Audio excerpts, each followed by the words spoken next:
Stuck in my era. The town of Ashridge wasn't just frozen in time, it was fractured into eras.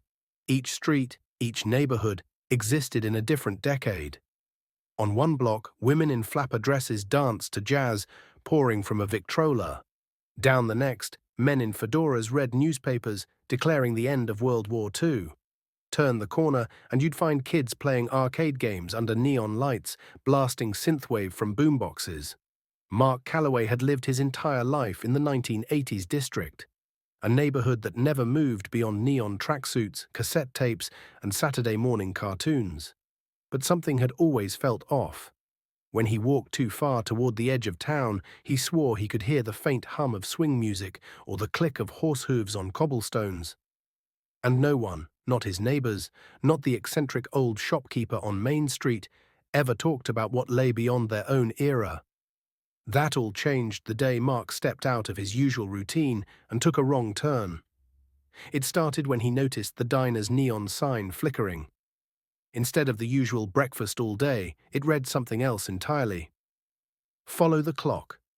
Curious, Mark walked toward it, but before he could step inside, the ground beneath his feet shifted. He stumbled and fell, landing not on concrete but cobblestone streets. When he stood up, he found himself in the 1920s district.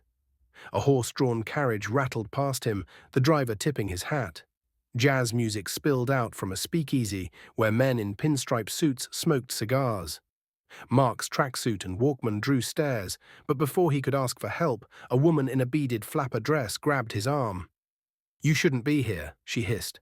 Her red lips curled into a nervous smile, but her eyes darted toward the shadows. "The keepers will notice." "The keepers?" Mark echoed. She didn't answer. Instead, she shoved a folded piece of paper into his hand. "Find the clock tower," she whispered. "It's the only way to fix this." Mark spent the next day navigating through Ashridge's fractured timeline. Each district seemed more bizarre than the last. The 1940s block was filled with soldiers marching to big band music, and newspapers fluttered with headlines about the war. The 1960s district buzzed with protests and flower power, while the 2000s area was eerily silent. People glued to their flip phones and early laptops. Through it all, Mark noticed a pattern.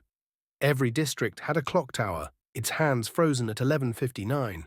When he finally reached the center of town, he found the main clock tower, a massive rusted structure that loomed over the entire town. Inside, the air hummed with energy. The walls were covered in gears and wires, glowing with faint otherworldly light.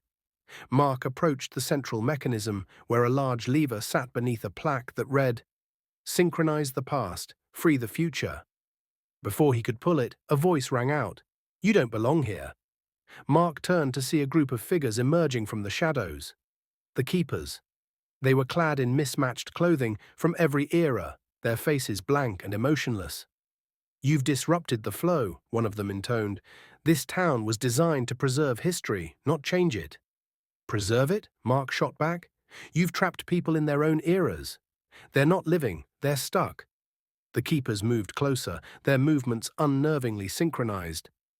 Mark lunged for the lever, grabbing it just as the keepers surged forward. The clock tower trembled as the gears roared to life. Light burst from the walls, and the air filled with the sound of ticking clocks. The keepers let out a collective shriek, dissolving into fragments of time that evaporated into the air. When Mark stumbled out of the clock tower, the town was transformed. The districts had blended together, their eras now connected. People walked freely between jazz clubs and arcades, soldiers and hippies laughing together. But as Mark looked up, he noticed the clock tower's hands hadn't stopped moving. They were ticking forward. And for the first time in his life, so was Ashridge. Mark smiled. He wasn't just free from his era, he was free to finally live.